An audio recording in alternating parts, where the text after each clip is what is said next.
seperti apakah selama ini bagaimana Ibu sebagai pimpinan sekolah dapat menginisiasi kasus-kasus merupakan pendidikan yang ada di sekolah ini?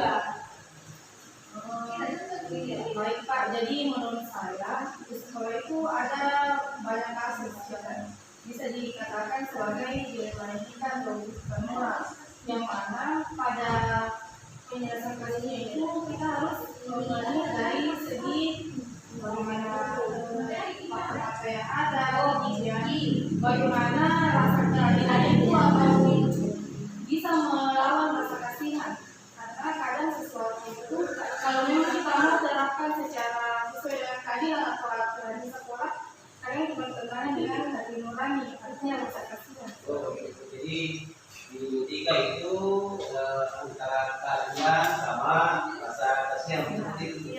Kemudian selanjutnya, selama ini bagaimana Ibu menjelaskan pengambilan keputusan sekolah, terutama untuk kasus-kasus di mana ada dua kepentingan yang sama mengandung nilai kebaikan. Maksudnya pengambilan keputusan jika keduanya itu memiliki kepentingan yang sama. Jadi kalau saya Pak, salah satu contohnya itu misalnya ada siswa yang berkelahi seperti itu. Nah, kita tidak bisa langsung menyalahkan dari satu pihak. Jadi kita harus melihat bagaimana kepentingan kedua hasilnya. Kita selidiki bagaimana sebenarnya kasus awalnya.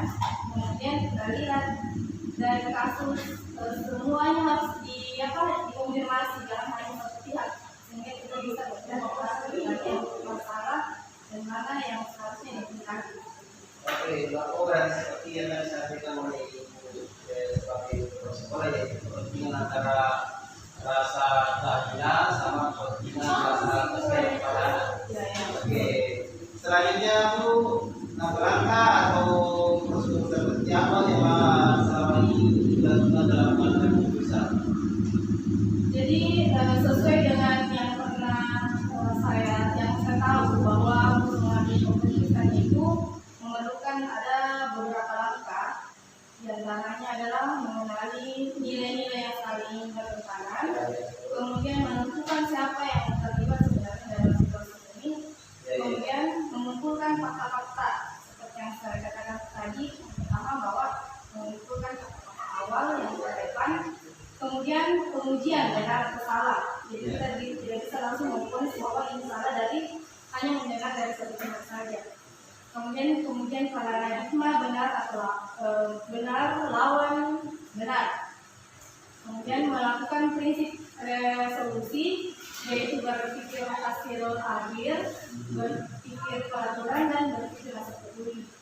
Selanjutnya investigasi opsi trilema.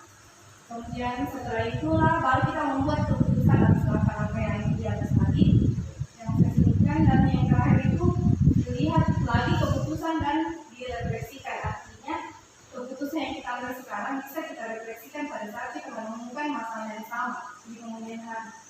Oh iya, berarti Ibu sebagai pimpinan sekolah selama ini selalu menggunakan 9 langkah dalam mengambil keputusan. Iya, benar sekali. Kemudian pertanyaan saya selanjutnya Ibu, hal-hal apa saya selama ini yang Ibu anggap efektif dalam mengambil keputusan pada kasus-kasus di mana tidak mungkin ada kasus yang bisa diberikan contoh dan kita agak efektif untuk memutuskan sesuatu.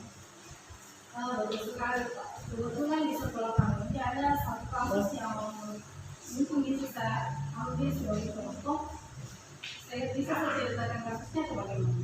Bisa ya sebagai contoh. Ya, jadi contohnya itu di sekolah kami ada siswa yang sebenarnya kalau dilihat dari hasil belajar itu dan akhirnya sudah bisa dipastikan sudah bisa lagi dan sekolah. Akan tetapi kita melihat lagi tadi dari paradigmanya dilema etika bahwa kita mengedepankan rasa kasihan begitu daripada rasa keadilan. Ya, kita juga bisa melihat jangka panjang dan jangka pendek. Apabila siswa ini tidak diluluskan atau tidak diusahakan, maka jelas dia akan putus sekolah seperti itu. Oh iya. Selanjutnya Ibu, ketika ibu ingin mengambil sebuah keputusan, apakah ibu mempunyai waktu khusus atau ibu jadwalkan dalam mengambil keputusan, atau pada saat itu ketika kasus muncul langsung diambil keputusan pada itu? Jadi kalau saya Pak, bagi saya kalau ada masalah pada saat itu sebenarnya tidak bisa ditunda-tunda. Karena kalau ada masalah di tunda maka akan panjang lagi dampaknya ke depan Pak. Jadi pada saat ada masalah usahakan diselesaikan secepatnya. Nah, tadi kan ada sudah tahu prosedurnya mengenai langkah-langkah yang disebutkan kalau masalah harus langkah. Kemudian selanjutnya pada saat ibu mengambil sebuah keputusan, kira-kira siapa yang dilibatkan atau rekan-rekan di sekolah kita libatkan dalam mengambil keputusan? Apakah ibu sendiri mengambil keputusan atau melibatkan stakeholder di sekolah atau di sekolah?